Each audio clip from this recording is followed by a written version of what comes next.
We appreciate Japanese maples mostly for the beautiful foliage, especially in the spring and autumn, but often we forget the lovely delicate little flowers that appear in the early spring.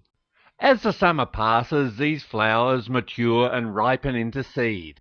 A mate of mine collected some seed and grew a maple like the following one. I liked it so much that he grafted one for me, and I've just let it grow in the field for a while, but now it's time to prune it back and begin to sculpt it as a bonsai.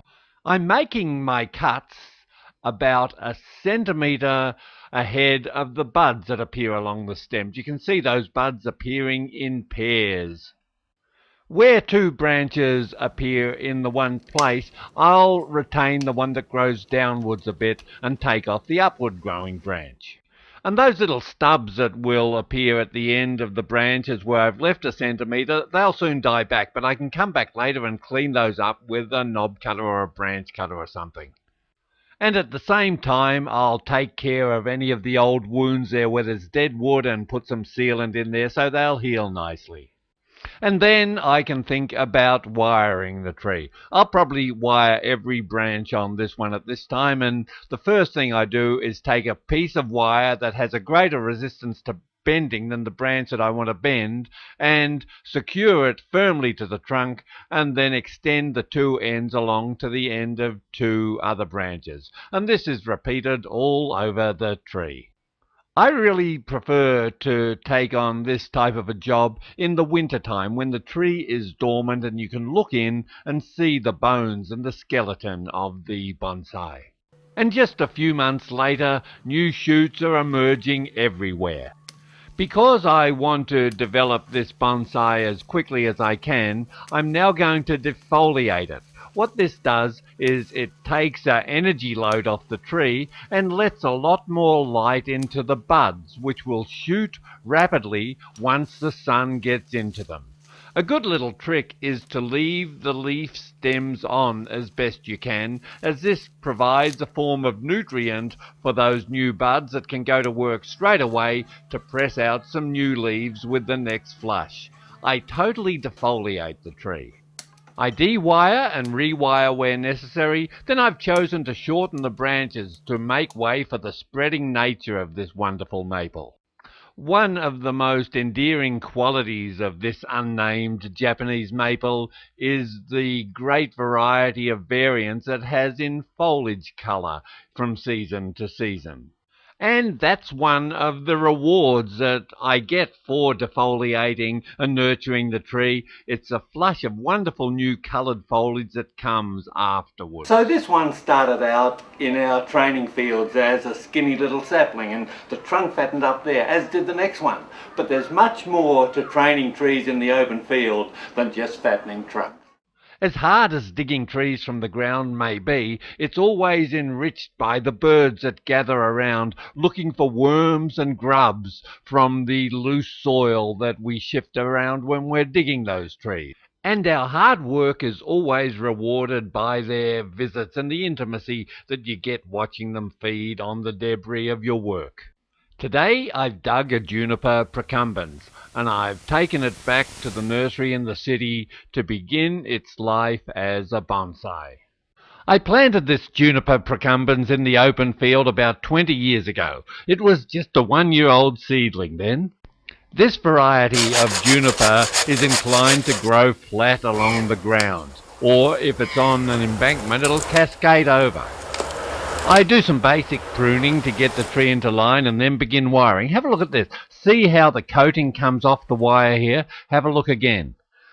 That powder that's rising into the air, that's a pretty good indication that the coating's coming off and your wire is going to be a natural aluminium colour shortly. Anyhow, I've pruned the tree into a basic shape without too much aspiration for it being that in the future, and put it in a lovely old Cultural Revolution I Ching purple sand pot. As you can see, all the branches have grown. There's been no losses or diebacks, but now I can make the choices about where the strengths are and where the weaknesses are. I'm going to change the angle of the tree, so I begin by raking around in that area that I want to be on the new surface of the pot. Once I've raked away some of the roots, I can get in there with my secateurs and cut off any unwanted roots. Then it's time to remove that big upward growing branch. I've chosen a cascading type of style for this tree, but because it's been in that deeper pot, I need to trim the roots, and as you can see, most of the roots have gathered at the bottom of the pot and just winding round and round and round. I rake those out and cut them off, and you can see what happens if you don't wire your gauze in. It just rises up along the pot. But I've chosen to put it in this Korean tongray pot for a little while and integrate it with some deadwood. This is the root of an old mallee gum. It's probably 100 years old and it's been weathering in the sun for all that time. I've got to find a way to integrate these two together. Which is the front? That's the choice that I need to make. There are two real options, and I'll consider it later, but a piece of the deadwood's broken away, so I used some construction adhesive to join it back into place, push it in to fit exactly, tie it in, and then wipe off the excess glue with a wet rag so that it doesn't show. So what I need from here is to develop this section and further enhance the windswept design of the tree. I'll continue by just pinching off the upward growing growth on a regular basis, but really letting some of these longer ones here come out and thicken up.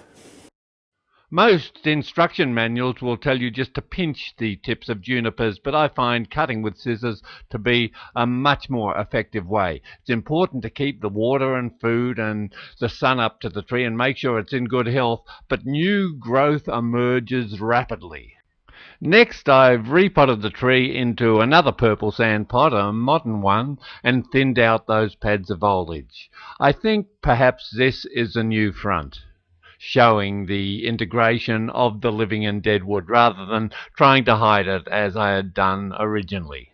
The deep new pot will allow rapid growth, but that'll have to wait for another time.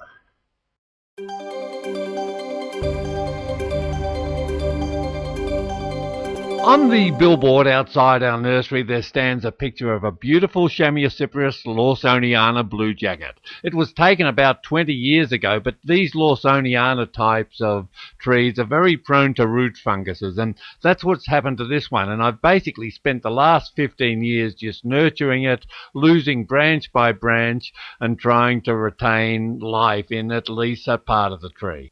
I've even resorted to the horticultural versions of chemotherapy, which may have prolonged the life a bit, but alas, I fear that now the end is near. My connection to this bonsai is really built around its evolution as one of the first trees that reached a standard that transcended my expectations. But now the time has come to dress the tree up one final time perhaps and get it ready for its final stanza.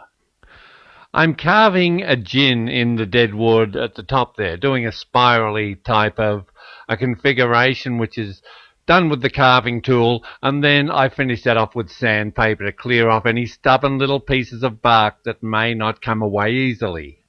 When the gin is finished, I begin wiring the tree to bring the branches back into a harmonious configuration. I haven't trimmed the roots of this tree for about 15 years because of the root fungus problem that exists, but I've chosen to do that, and I'm painting the deadwood with an acrylic paint. Then I clean up any of the wounds and take some of my sealant, which needs to be warmed up like putty, and paste that over to seal off the wounds. I must confess that I do hold some hope that this tree is going to prosper and have some wonderful decades ahead of it, but we'll just have to wait and see. I'm going to give the roots a really good prune as a part of that aspiration to rejuvenate the tree. And as a way of making the white paint look more natural, I mix a bit of black in and just discolour it a bit so it's not so pure white. Sand it back, rub it back here and there, and use a rag, do whatever you do to bring out an antique texture. Sadly, the blue jacket perished, so I replaced it. I joined together with the deadwood a Juniper procumbens nana. I used black electrician's tape to hold this on initially, but now I've taken it off and I'm using wire just to pull it into the corners so that it really fits snugly into the old deadwood. And as soon as I notice a wire cutting into the living wood, I replace the wire with clamps to hold it into place. Then, as the clamps start to dig in, I can remove those and the wire and drill some holes and drive home some screws to hold the living wood to the dead wood. Then I plant the tree in a vintage Japanese yamaki pot and in some way bring new life to an old favourite.